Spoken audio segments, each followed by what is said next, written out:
السلام علیکم dear students, صبح خیر۔ کیسے ہیں آپ؟ امید کرتی ہوں خیریت سے ہوں گے۔ میں آپ کی اردو کی ٹیچر مس عائشہ جاوید آج کے لیکچر میں آپ کو خوش آمدید کہتی ہوں۔ تو چلیں لیکچر کا آغاز کرتے ہیں۔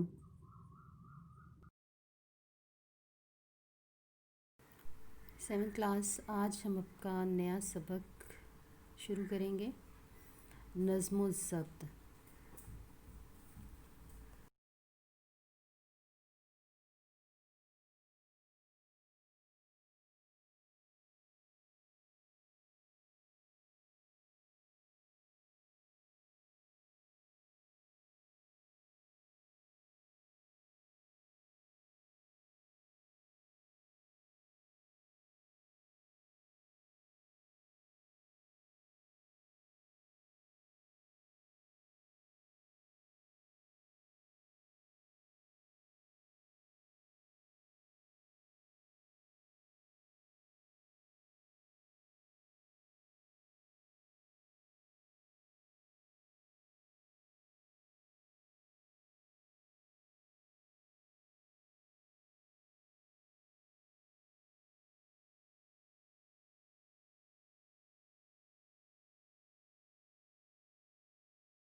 اسٹوڈینٹس، بتاتی چلوں آپ لوگوں کو قومی زندگی میں نظم و ضبط کی کیا اہمیت ہے۔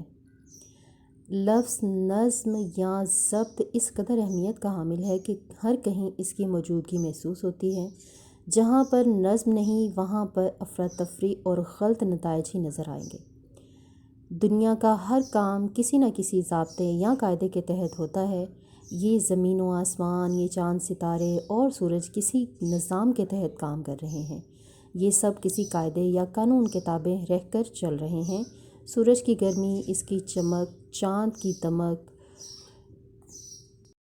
لیل و نہار کا گھٹنا بڑھنا، موسموں کا تغیر تبدل، یہ سب کچھ ایک قانون کے ماتحت ہو رہا ہے۔ سورج کا نکلنا، اس کا غروب ہونا، زمین کا گھومنا اور رات دن کا پیدا ہونا، ان سب کے لیے ایک وقت مقرر ہے۔ ان میں سے کوئی بھی عمل اپنے وقت مقررہ سے ایک سیکنڈ بھی ادھر ادھر نہیں ہو سکتا۔ یہ سب کسی قانون کی بدولت ہے۔ حیوانات، نباتات اور جمادات بھی اس کے مخصوص قاعدے کے تابع ہیں۔ غرض کائنات کی ہر چیز کے لیے کوئی قاعدہ مقرر ہے، کوئی نہ کوئی قاعدہ لازمی مقرر ہے اور اس قاعدے سے باہر نہیں نکل سکتی۔ ندی، نالے، دریا، سمندر بھی ایک خاص ضابطے کے تحت بہتے۔ پھلدار اور پھولدار درخت بھی کسی قانون میں جکڑے ہوئے پیدا ہوتے ہیں اور اسی طرح اسے ختم ہونا ہے۔ کوئی چیز، کوئی انسان قانون ضابطے سے باہر نہیں ہو سکتا۔ انسان کے جسم میں جو اعضاء بنائے گئے ہیں وہ سارے کے سارے اپنا اپنا کام ایک مخصوص ضابطے یا قانون کے تحت کرتے ہیں۔ ٹھیک ہے، تو اسٹوڈینٹس آج ہم اسی ٹاپک سے ریلیٹڈ آپ کا جو ہے سبق پڑھتے ہیں، دیکھتے ہیں کہ اس میں قانون اور نظم و ضبط اور ڈسپلن کا کتنا خیال رکھا گیا ہے اور اس میں ہمیں کیا بتایا جا رہا ہے۔ تو اپنی ریڈنگ سٹارٹ کرتے ہیں۔ دعوت میں کھانا لگ جانے کا اعلان کیا ہوا، تمام افراد بے ترتیب انداز سے کھانے کی طرف لپکے۔ بے ترتیب، جس کی کوئی ترتیب نہ ہو، بے ڈھنگا۔ لپکے، دوڑے۔ کسی کو رکابی، رکابی یعنی وہ برتن جس میں ڈال کر کھایا جاتا ہے، پلیٹ۔ تھی کوئی چمچ،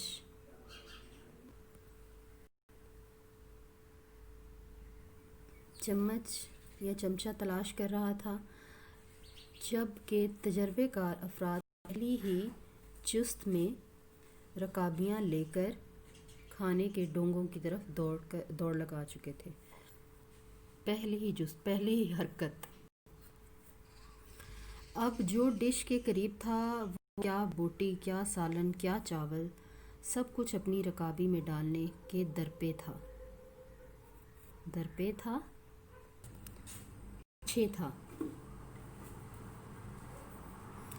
اب ہوا یہ کہ 300 افراد کا کھانا 200 افراد نے اپنی رکابیوں میں بھر لیا اور باقی افراد اپنی رکابیاں لیے مایوسی کے عالم میں ادھر ادھر ڈونگوں میں جھانکتے پھرے۔ کسی کو سادہ چاول مل گئے تو کسی نے صرف روغنی شوربے کو غنیمت جانا۔ ایسے افراد اپنی بے بسی پر افسردہ تھے، افسوس کا اظہار کر رہے تھے اور بدنظمی کے ساتھ کھانے پر حملہ آور ہونے والے افراد کو دل ہی دل میں کوس رہے تھے، برا بھلا کہہ رہے تھے۔ کھانے کا عمل 20 منٹ میں ختم ہو گیا۔ لوگوں کا لوٹ مار کا جذبہ بھی پست ہو چکا تھا، یعنی کہ ختم ہو چکا تھا۔ وہ اپنی رکابیاں میزوں پر رکھ کر پلٹ رہے تھے۔ میز پر رکھی رکابیاں قابل دید دیکھنے کے قابل منظر پیش کر رہی تھیں۔ کسی رکابی میں بریانی کی تہہ لگی ہوئی تھی، کسی کی رکابی سے مجروح مرغ اپنی بے بسی کی داستان کہہ رہا تھا۔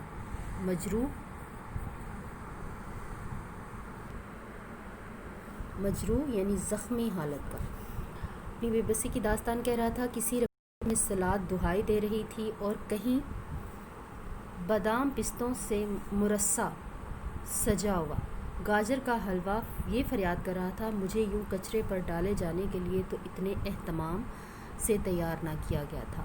ایسا کیوں ہوا؟ کھانا بھی افراد کی تعداد سے زیادہ تھا، پھر بھی کئی افراد بھوکے رہے اور سینکڑوں افراد نے کھانا ضائع بھی کیا۔ اس کی وجہ بے صبری اور نظم و ضبط کی کمی، ڈسپلن کی کمی۔ اللہ تعالیٰ کا پیدا کیا ہوا نظام کائنات اپنے اندر ایک خاص ترتیب رکھتا ہے۔ سورج کا ہر صبح وقت مقررہ پر طلوع ہونا اور وقت مقررہ پر غروب ہو جانا نظم و ضبط کی عمدہ مثال ہے۔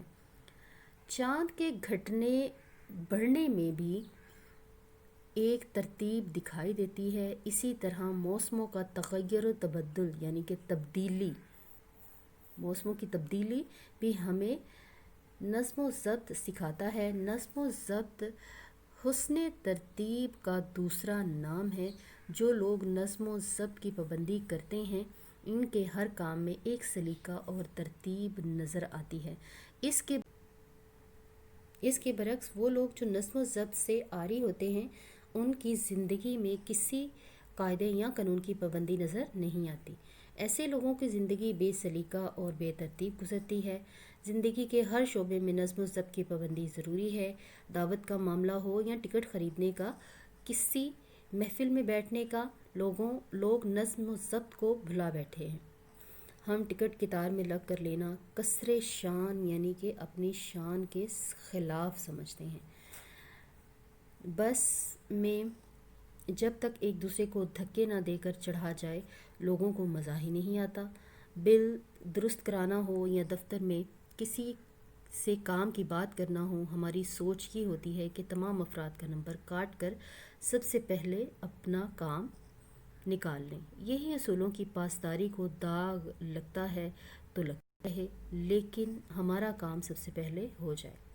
نظم و ضبط کے بغیر زندگی میں کوئی کامیابی حاصل نہیں کی جا سکتی۔ جو افراد نظم و ضبط کے پابند ہوتے ہیں، کامیابی ان کے قدم چومتی ہے۔ پرندے، جانور اور حشرات الارض، زمین پر پائے جانے والے کیڑے مکوڑے بھی نظم و ضبط کا خیال رکھتے ہیں۔ دن بھر دانہ دنکا چگنے کے بعد جب پرندے شام کو واپس اپنے گھونسلوں میں جاتے ہیں تو وہ ایک خاص ترتیب سے اڑتے ہیں۔ شہد کی مکھیوں کی زندگی کا مطالعہ کریں تو معلوم ہوتا ہے کہ اس ننھی مخلوق کی زندگی کس قدر منظم ہے۔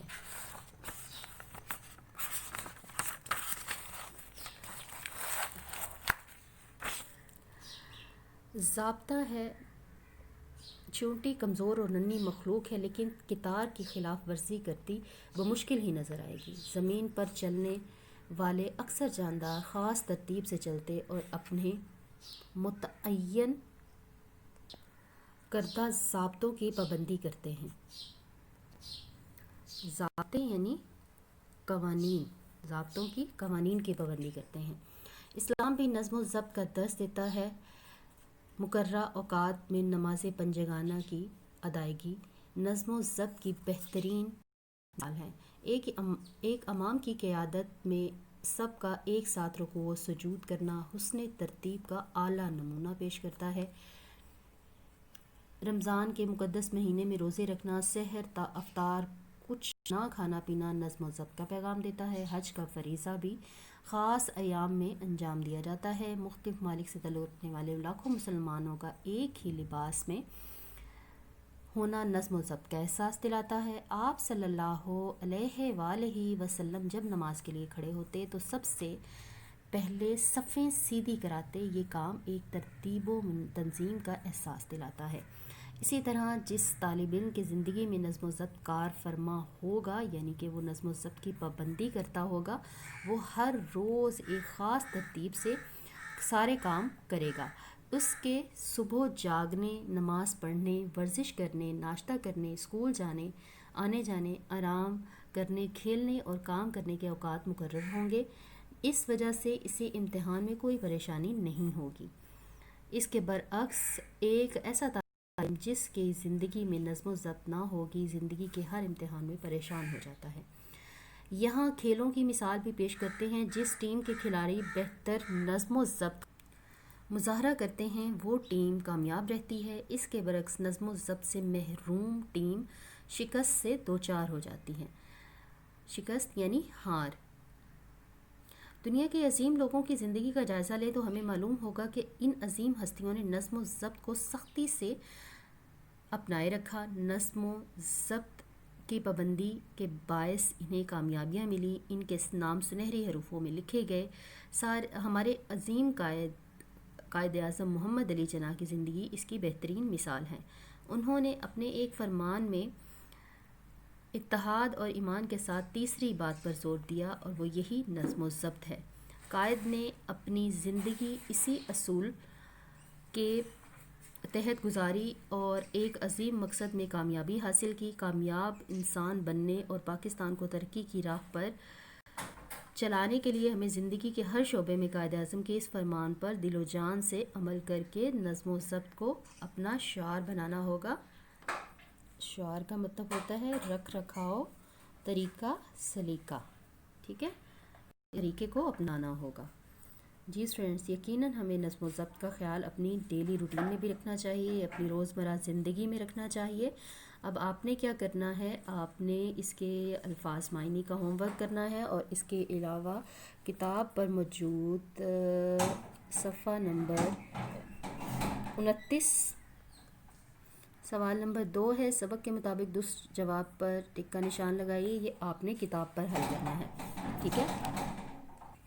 سب سے پہلے آپ اوپر لائن یہاں پر ڈرا کریں گے، ٹھیک ہے۔ یہاں پہ لائن لگانے کے بعد یہاں پر آپ ڈیٹ لکھیں گے، یہاں پہ گھر کا کام لکھیں گے، دن لکھیں گے اور پھر اس کو حل کریں گے۔ اوکے اسٹوڈنٹس، یقیناً آپ نے آج کا تمام کام ساتھ ساتھ مکمل کیا ہوگا اور اس کے علاوہ جتنا ٹاسک بھی میں نے آپ کو گھر کے کام کے لیے دیا ہے وہ بھی آپ اچھے سے کریے گا۔ اللہم صلی علی محمد النبی الامی وعلی آلہ وسلم تسلیما۔ جمعہ کے روز کثرت سے درود پاک کا ورد کیا کیجیے اور اسے اپنا معمول بنا لیں۔ جزاک اللہ خیر۔ اس کے ساتھ ہی اجازت چاہوں گی، دعاؤں میں یاد رکھیے گا۔ اللہ حافظ۔